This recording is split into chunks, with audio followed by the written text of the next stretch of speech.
6 centuries of power crumbled before the eyes of a single generation.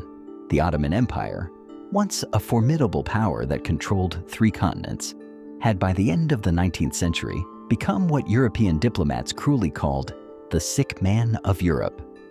In the chaos of a crumbling empire, a conflict was born that still shakes the world. The territories of modern Israel and Palestine were then peripheral areas of 2 Ottoman administrative units, the vilayets of Damascus and Beirut.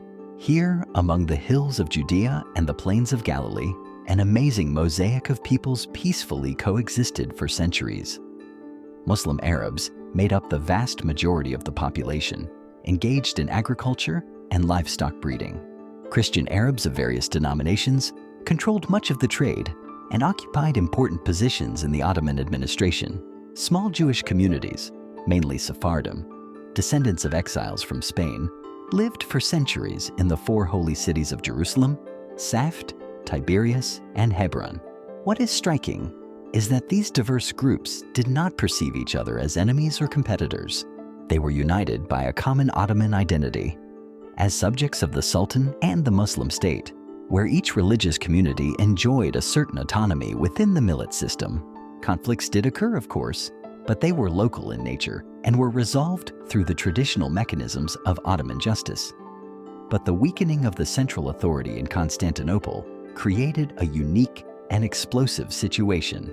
Like flowers breaking through cracks in the asphalt, new ideas of nationalism began to sprout from the ruins of the imperial order. Among the Arab population of the empire, a sense of their own cultural and linguistic difference from the Ottoman Turks was emerging. This manifested itself in a revival of interest in classical Arabic literature, the emergence of an Arabic press, and the formation of secret societies that dreamed of Arab independence. At the same time, thousands of miles away, in the ghettos and shtetls of Eastern Europe, among Jewish communities facing a wave of pogroms and growing anti-Semitism, a movement of an entirely different nature was being born. If Arab nationalism grew out of the land of their ancestors, then Jewish nationalism, Zionism, was a response to exile and persecution. One letter changed the fate of the Middle East forever. In November 1917, British Foreign Secretary Arthur Balfour wrote just 67 words to Lord Rothschild, but those words still define the boundaries of war and peace in a region where every stone is soaked in blood and hope. To understand the tragic irony of this moment, imagine the British Empire at the height of World War I. London was desperate for allies against the Ottoman Empire, which had sided with Germany. British strategists devised what they thought was a brilliant plan to foment an Arab revolt against the Turks by promising Arab independence, while simultaneously winning the support of influential Jewish financiers by promising them a national homeland in Palestine. Let us begin with the Arab side of this diplomatic triangle. In 1915, the Sharif of Mecca, Hussein ibn Ali, entered into a secret correspondence with the British High Commissioner in Egypt, Sir Henry McMahon. Their exchange of letters, known as the Hussein-McMahon Correspondence, laid the foundations for the misunderstanding that was to follow. The British promised to support the establishment of an independent Arab state on what the Arabs understood to be the entire area from Aleppo to Aden, including Palestine. Hussein, a descendant of the Prophet Muhammad and the custodian of the holy cities of Mecca and Medina, had enormous religious authority in the Arab world. He believed the British promises, and in 1916, he launched the famous Arab revolt against the Ottomans. His sons, Princes Faisal and Abdullah, led the Arab armies that, together with the British, liberated one city after another from Turkish rule. But while the Arabs were fighting in the desert, a completely different policy was being made in the drawing rooms of London. The British government was simultaneously negotiating with the French about the post-war division of Ottoman territories. The secret Sykes-Picot Agreement, concluded in 1916 between Britain and France with the participation of Russia, divided the Arab lands into spheres of influence, completely ignoring the promises made to the Arabs. Under the agreement, France would control Syria and Lebanon, Britain would control Mesopotamia and southern Palestine, and central Palestine would be under international administration. It was a classic example of colonial cynicism, the great powers dividing up each other's lands, like merchants, dividing up the spoils of a successful deal. And it is against this background that the third element of the British diplomatic game appears, the Balfour Declaration.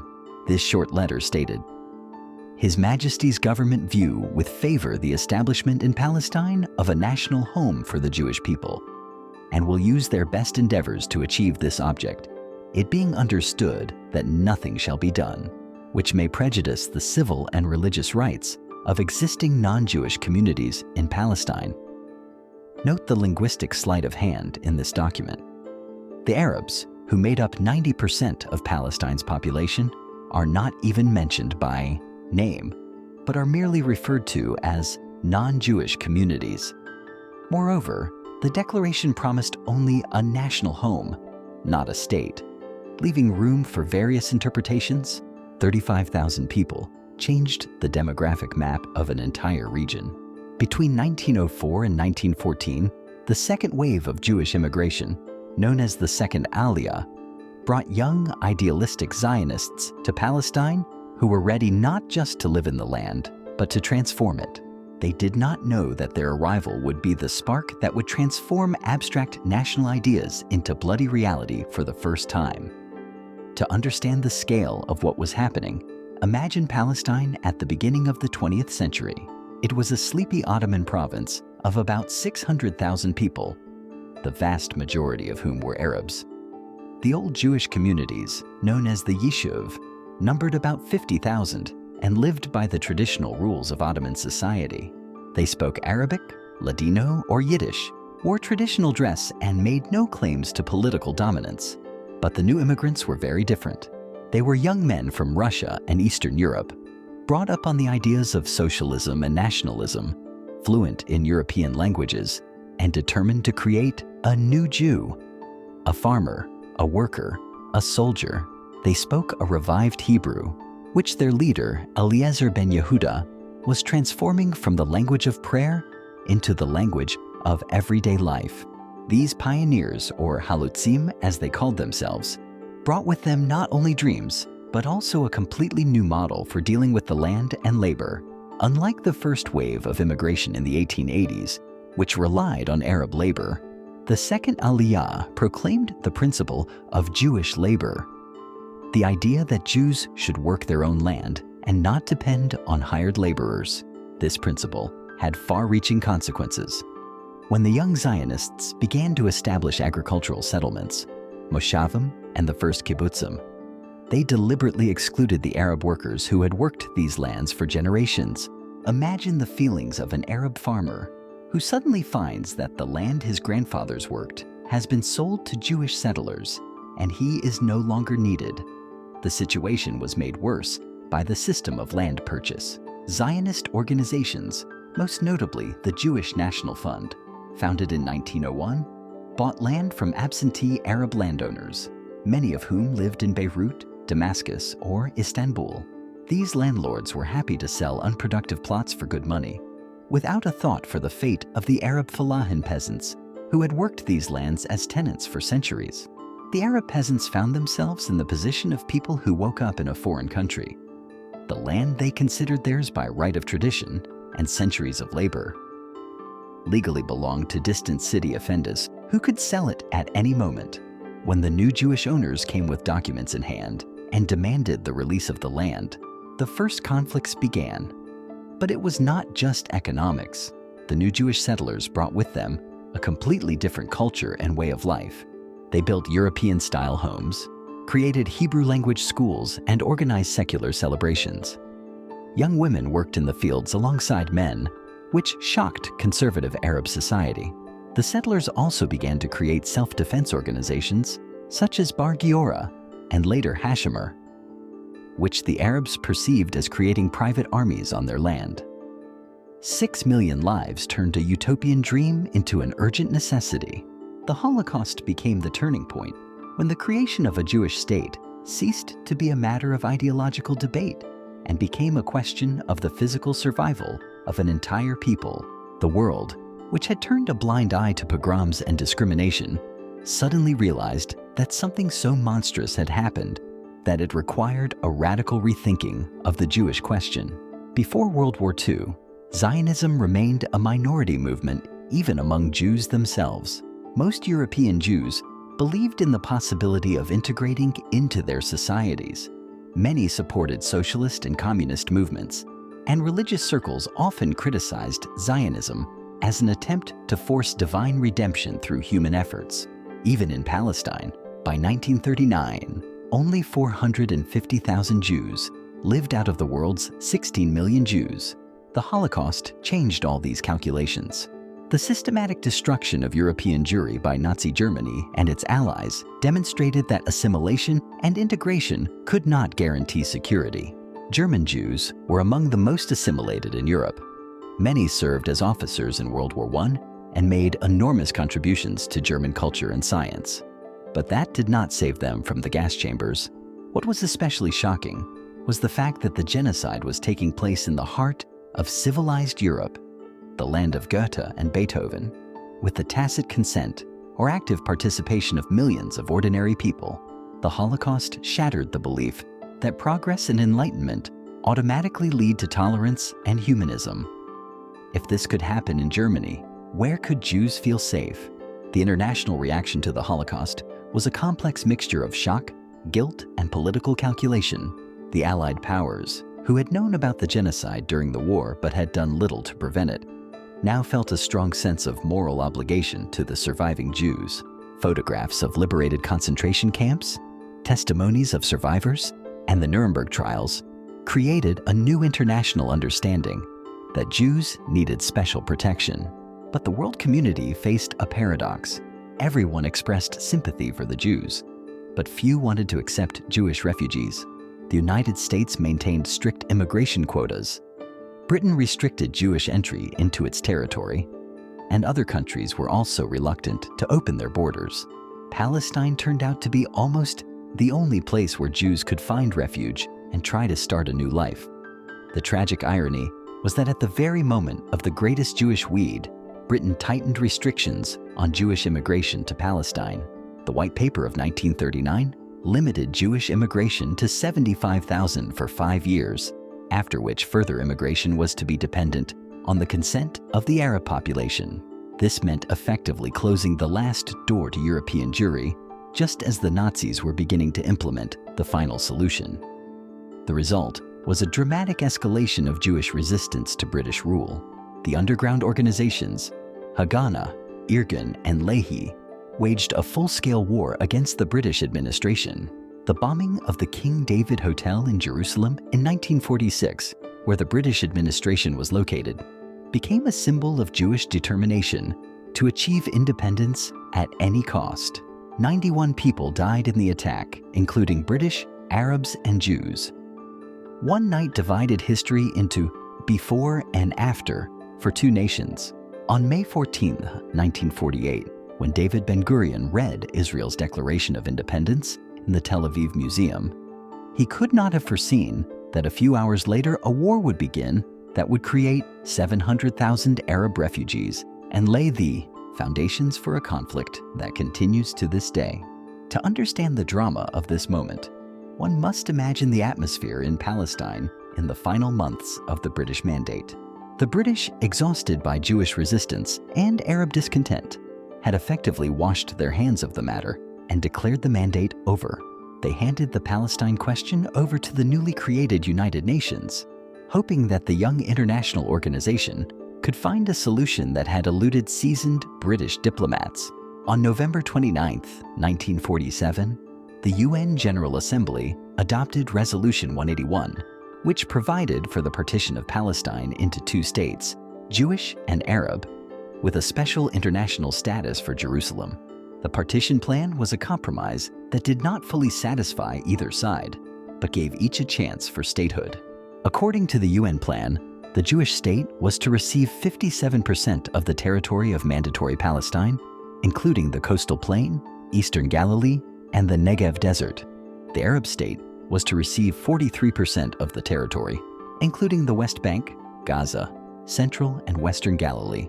At first glance, this seemed unfair, since Jews constituted only a third of the population, but received most of the territory. The reality, however, was more complex than these figures. The Jewish state, as envisaged by the UN, included large areas of the Negev Desert, which were considered uninhabitable, as well as areas with a mixed Jewish-Arab population. Moreover, even within the borders of the Jewish state, Arabs were to constitute 45% of the population, making its viability highly questionable. The Jewish leadership accepted the partition plan, albeit without much enthusiasm. Ben-Gurion knew that this was far from the state the Zionists had dreamed of, but he also realized that it might be the only chance for international recognition of the Jewish state. Moreover, he secretly hoped that the borders could be changed in the future if the opportunity presented itself. The Arab reaction was categorically negative.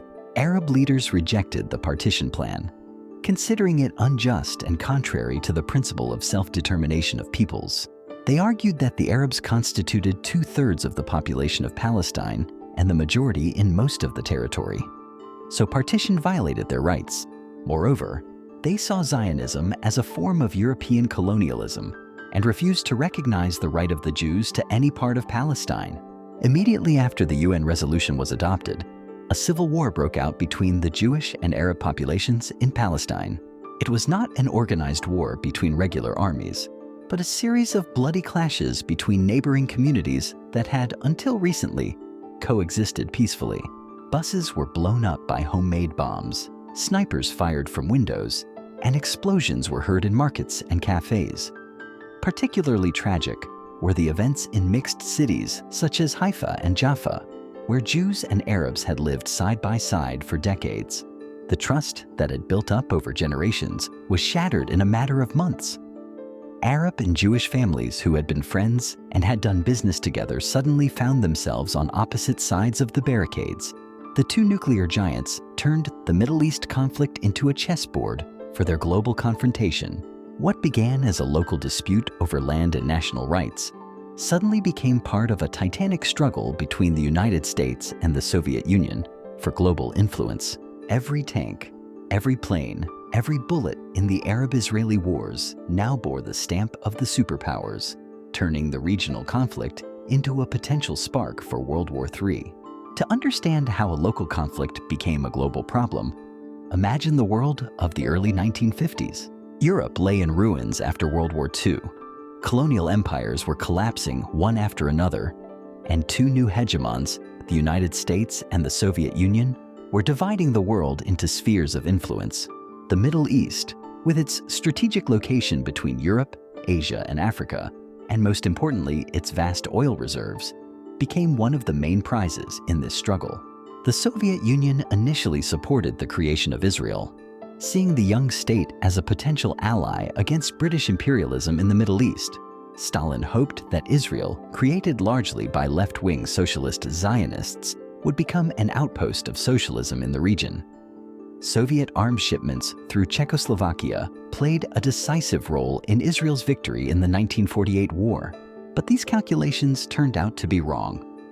Israel, despite the socialist rhetoric of many of its leaders, quickly oriented itself toward the West. American economic aid, support from the influential Jewish community in the United States, and shared democratic values proved stronger than ideological sympathies for socialism. By the mid-50s, it became clear that Israel was becoming part of the Western camp. This turn coincided with radical changes in the Arab world. On July 23, 1952, a group of young Egyptian officers, led by Gamal Abdel Nasser, staged a revolution, overthrowing King Farouk and proclaiming a republic. Nasser became the symbol of a new Arab nationalism, anti-colonialist, anti-imperialist, and pan-Arab in essence. The decisive moment was the Suez Crisis of 1956.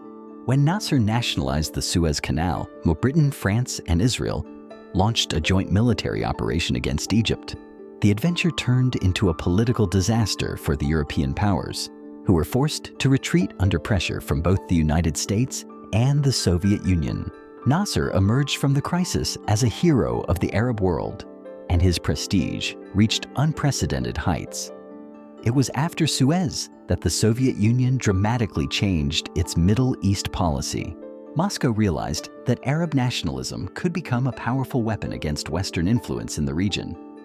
The USSR began a large-scale program of military and economic aid to Arab countries, especially Egypt and Syria. Soviet military advisors, modern weapons, and industrial equipment flowed into Arab capitals. This Soviet support radically changed the balance of power in the region. The Arab armies, which in 1948 were poorly armed and organized, now had access to modern military equipment. Soviet T-54 and T-55 tanks, MiG jet fighters, and anti-aircraft missile systems turned the Egyptian and Syrian armies into a serious threat to Israel. 156 hours changed the map of the Middle East forever. In 6 days of war in June 1967, tiny Israel routed the combined armies of 3 Arab states and tripled its territory. But that stunning military victory turned into a political trap from which neither the Israelis nor the Palestinians have been able to escape for more than 50 years. To understand the full drama of the moment, one must imagine the atmosphere of the spring of 1967. Israel found itself in a state of suffocating blockade. From the north, it was being shelled by Syrian positions from the Golan Heights. From the south, Egyptian President Nasser was amassing a 100,000-strong army in Sinai, closing the Straits of Tiran to Israeli shipping and demanding the withdrawal of UN peacekeeping forces. Jordanian King Hussein, despite secret contacts with Israel, was forced to join a military alliance with Egypt under pressure from Arab public opinion. Imagine the feelings of the average Israeli on those days in May. Just 22 years after the Holocaust, the Jewish state was once again threatened with annihilation. Arab leaders openly spoke up, throwing the Jews into the sea, and military experts predicted that Israel could lose tens of thousands of soldiers in the event of war.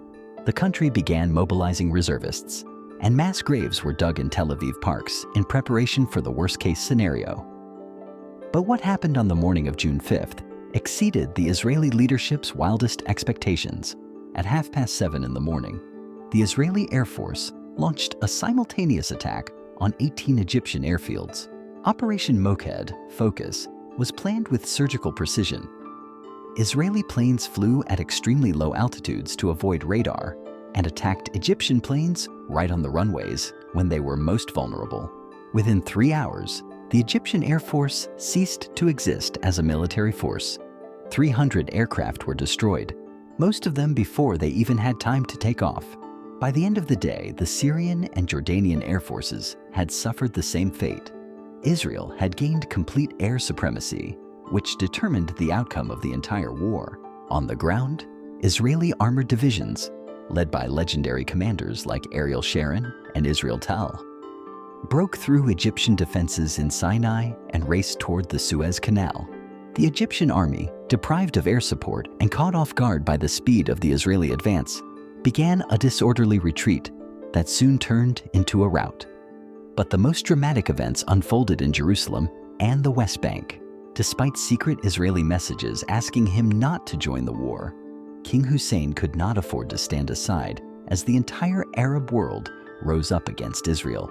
Jordanian artillery began shelling West Jerusalem, and Jordanian troops attempted to seize areas along the armistice line.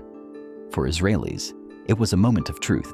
East Jerusalem, with the Old City and the Western Wall, had been under Jordanian control since 1948. No Jew had been able to pray at Judaism's holiest site for nearly 20 years. When Israeli paratroopers under Colonel Mordecai Gur stormed the Old City on June 7th, their radio broadcast, "The Temple Mount is in our hands," became one of the most emotional moments in modern Israeli history. From the ruins of defeat, a new nation was born. When a group of Palestinian intellectuals and activists gathered in Jerusalem in 1964 to form the Palestine Liberation Organization, few could have foreseen that this event would become a turning point in the formation of Palestinian national identity. Until that moment, the Palestinians had perceived themselves as part of a larger Arab nation, but the defeats of the Arab armies forced them to understand the bitter truth. If they wanted to reclaim their homeland, they would have to fight for it themselves. To understand the revolutionary nature of this moment, it is important to remember how the Palestinians saw themselves before the mid-1960s. After the Nakba of 1948, when 700,000 Palestinians became refugees, they pinned their hopes on the Arab states that promised to liberate Palestine and bring them home. The Palestinians were convinced that a united Arab nation could easily defeat tiny Israel and restore justice. This belief was supported by the pan-Arab ideology that dominated the region in the 1950s and 1960s.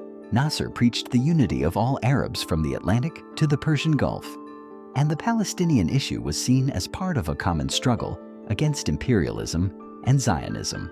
The Palestinians readily accepted this logic because it gave them hope and relieved them of the burden of liberation on their own.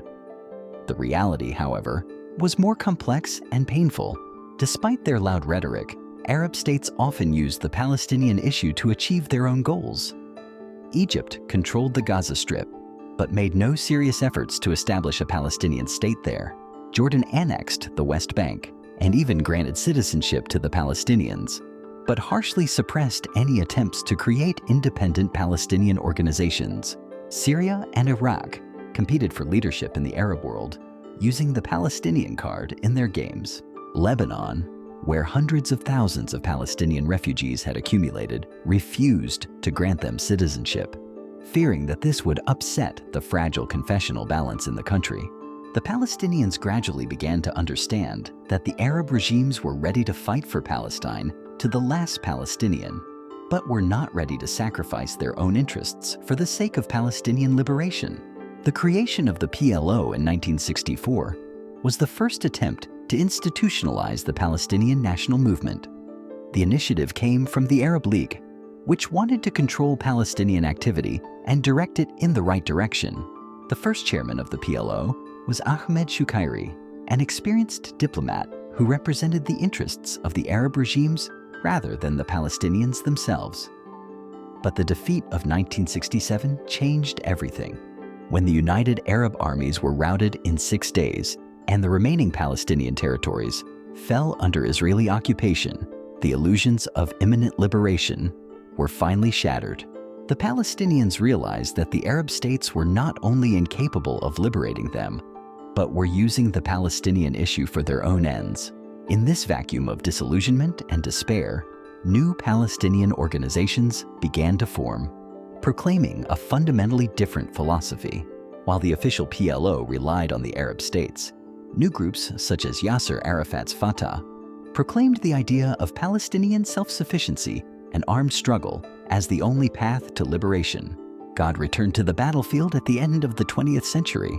What began as a secular dispute between two national movements over territory and political rights gradually turned into a religious war, with each side believing itself to be the executor of the divine will.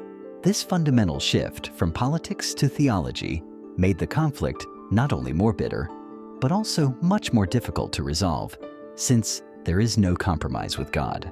To understand the scale of this transformation, it is important to recall who the main protagonists of the conflict were in its early decades. The Zionist movement was initially largely secular, even anti-religious in nature. Theodor Herzl was an assimilated Viennese journalist who saw religion as an obstacle to Jewish modernization. Most of the pioneers of the first waves of immigration were socialists who sought to create a new secular Jew, freed from the remnants of traditional religiosity. David Ben-Gurion, Israel's first prime minister, was typical of this generation. He saw the Bible primarily as a national history of the Jewish people, not as a religious text. When Ben-Gurion spoke of Jewish rights to the land of Israel, he referred to archaeological excavations and historical continuity, not to divine promises. Even the religious parties in Israel in the early decades were relatively moderate and willing to make political compromises. Likewise, the Palestinian national movement was also largely secular in its origins. The Palestine Liberation Organization was modeled on other Third World national liberation movements and used Marxist rhetoric of liberation from imperialism and colonialism. Yasser Arafat, although a Muslim, was motivated by nationalism rather than religion. Many prominent Palestinian leaders, including George Habash and Naif Hawatmeh, were Christians. But by the 1980s and 1990s, the landscape of the conflict had changed dramatically. On the Israeli side, there was a powerful rise of religious Zionism, a movement that combined nationalist ideology with messianic theology. The Six-Day War played a key role in this transformation, as many religious Jews saw in the miraculous victory and liberation of West Jerusalem the beginning of a messianic process. Rabbi Avraham Yitzhak Kook, the Ashkenazi chief rabbi of Israel, developed a theological concept back in the 1920s that secular Zionists were unknowingly fulfilling a divine plan to return the Jewish people to the Holy Land. His son, Rabbi Zvi Yehuda Kook, developed these ideas further, declaring that the entire land of Israel is sacred and indivisible, and that giving it to non-Jews would be blasphemous. These ideas formed the basis of the Gush Emunim, Block of the Faithful movement, founded in 1974 by a group of graduates of the Merkaz Harav Yeshiva. The movement proclaimed the religious duty of settling the entire land of Israel, including the West Bank and the Gaza Strip, as the fulfillment of a divine commandment. For religious Zionists, settlement activity became not just a political act, but a sacred mission to bring about the messianic redemption. The assassination of Prime Minister Yitzhak Rabin in 1995 by religious extremist Yigal Amir was the culmination of this radicalization.